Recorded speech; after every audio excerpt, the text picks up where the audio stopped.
Jean Gabin, il y a 3 jours seulement, vous étiez entendu par le juge d'instruction à propos du différend qui vous oppose aux jeunes agriculteurs du département de l'Orne. Or, les faits remontent à il y a 1 an. Comment se fait-il qu'il ait fallu attendre si longtemps? Eh bien, parce qu'il y a eu 2 contretemps. Le premier, d'abord, de la part du juge d'instruction lui-même, qui a dû s'absenter parce qu'il avait un parent très malade. Et puis, d'autre part, un contretemps de ma part, parce que moi aussi, j'ai été très souffrant à la suite de mon dernier film. Qu'avez-vous eu, Seigneur? Oh, bon, j'ai eu toute une séquelle. J'ai eu d'abord un zona, ensuite une grippe infectieuse. Enfin, tout ça, mais... Mais vous ne donnez pas l'impression d'être un homme si. très fatigué. Si. Si? Enfin, d'un homme très fatigué. Enfin, je suis assez fatigué, d'autant plus que j'ai une grippe à l'heure actuelle, mon cher Ziprovi. Dites, Jean Gabin, à propos de votre fatigue, il y a des bruits qui courent disant que vous quitteriez votre profession, que vous ne feriez plus de cinéma à partir de l'année prochaine, c'est vrai? C'est exact. C'est dommage, c'est exact, mais c'est dommage. Non, mais c'est exact. À la fin de l'année prochaine, j'ai l'intention de m'arrêter. Pourquoi? Eh bien, pour des raisons de santé, parce que je commence à être fatigué. C'est un métier, bien qu'on puisse penser le contraire. C'est un métier terriblement fatigant. On y laisse beaucoup de ses nerfs, de sa santé. Et j'ai eu cette année un avertissement avec toutes ces séquelles successives. Des rappels à l'ordre de la nature. Des rappels à l'ordre de la nature. Et alors, que ferez-vous à partir de l'année prochaine quand vous ne ferez plus de cinéma? Eh bien, je continuerai à exploiter ici, à élever ici. Vous faites quoi? Vous faites de l'élevage de cheval et de l'élevage de mais des bovins aussi. Des bovins aussi. Des bovins, oui. J'élève des bovins, j'élève des chevaux de course, des nuissances. Des trotteurs. Des trotteurs. C'est ça, les trotteurs. Bien sûr.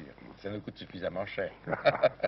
Jean Gabin, cela nous ramène à vos affaires, à votre différend avec les agriculteurs de l'Orne. Rappelez-nous brièvement ce qui s'est passé l'année dernière.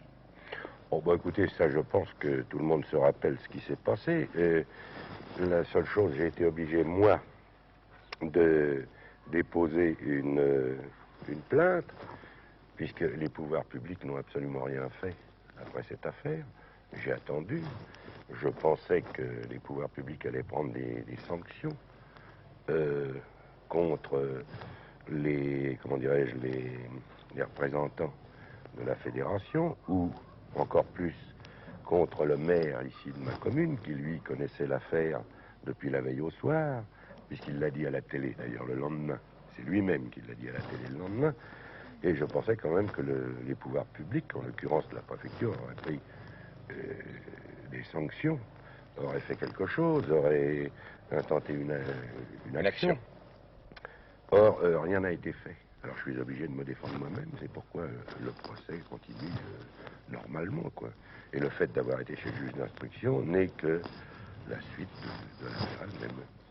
Est-ce que cela devrait nous faire croire que vous êtes un dur dans la vie privée, et comme vous êtes un dur dans quelques-uns des rôles que vous avez joués? Non, je ne pense pas. Je suis pas un dur dans la vie privée, donc je peux même vous affirmer une chose, c'est que cette histoire m'a fait beaucoup plus de peine, beaucoup plus de chagrin qu'autre chose. J'étais tout de même là depuis près de 10 ans. Je faisais partie de cette fédération puisque je payais mes cotisations. Et j'ai été très surpris que du jour au lendemain, comme ça, on me fasse cette chose à moi plus qu'à un autre. Pourtant, on vous prend toujours au sérieux dans votre métier d'éleveur.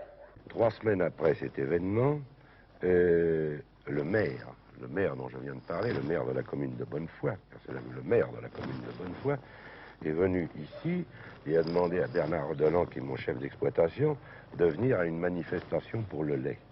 3 semaines après avoir été moi-même manifesté, si j'ose dire.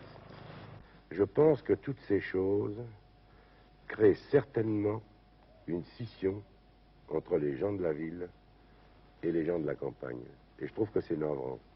Ne pensez-vous pas qu'étant donné la scission qui se produit et qui risque de s'élargir entre le monde rural et les citadins, on pourrait demander à d'anciens citadins devenus ruraux comme vous, par exemple Jean Gabin, de servir de trait d'union? Mais je pense d'ailleurs que ce serait une excellente chose parce que les gens de la ville ne se rendent pas compte des difficultés de cette profession, que ce soit l'élevage, que ce soit la culture.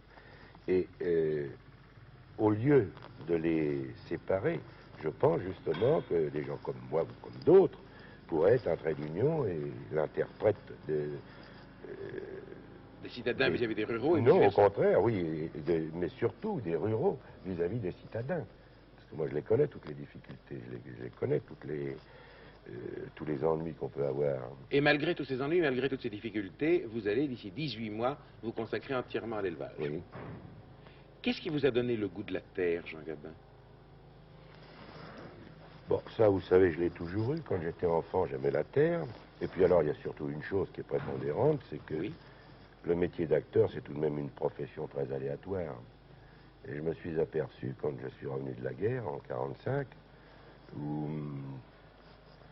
ma cote était tombée, où je ne faisais plus les films que je faisais avant, je me suis dit, ça peut me lâcher.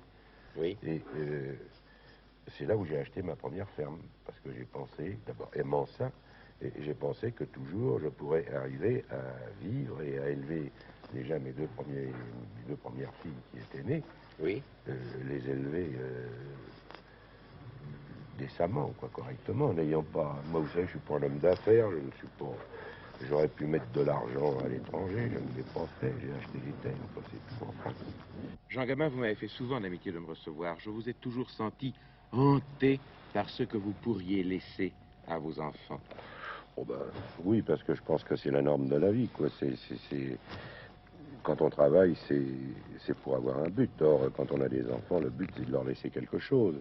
Comme moi-même, on ne m'a rien laissé. Enfin, je voudrais leur laisser un peu quelque chose. Un grand nom, non? Hein? Oui, mais ça ne servira pas à grand-chose. Le grand nom, on l'oubliera très vite. Vous préférez les terres? Oui, je pense qu'ils seront plus...